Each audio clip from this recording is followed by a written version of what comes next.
Toka kocha ameondoka. Lini wameshinda? Sio huko alipo kimataifa wala ndani. Na magoli yote papatu. So ile ilikuwa ile mwaka jana kile Chris Wood ile wanafanya vitu. Waamuza mpaka Ilanga rafiki yangu. Mambo yameenda. Kwa hiyo Nottingham msimu huu tunamtoa kwenye ile orodha ya surprise package. Labda aje kuinuka baadaye. Gibbs White sisi kama mtu wa kawaida eti. Toka hapo Aston Villa, Brentford, Newcastle. Japokuwa sawa wote na wenyewe anza wale msimu huu sijaelewa. Bournemouth pia yake tunaona kama kidogo anajitahidi.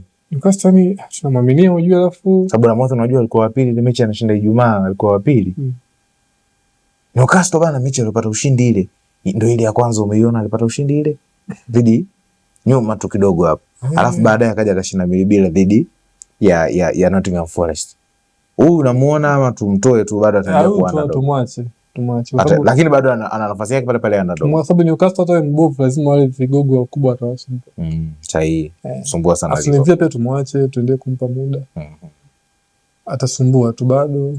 Bournemouth pia naye kidogo. Brentford hiyo msahau. Ila hiyo ni surprise package. Brentford. Wale wameuza Wisa, wameuza Mbeumo.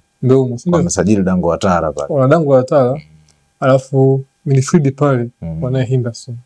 Kwa Liverpool akaenda Ajax. Mtu wako yule. Formation yao hizo jamani moja tu. Tukikaba Henderson ampigia Dango Watara. Ndefu. Wewe maliza. Kama walivyokuwa. Angalia against Manchester United. Angalia against Chelsea. Block za counter attack tu. Wana block mbili. Tukabe tupige mbele. Hiyo pia ni surprise.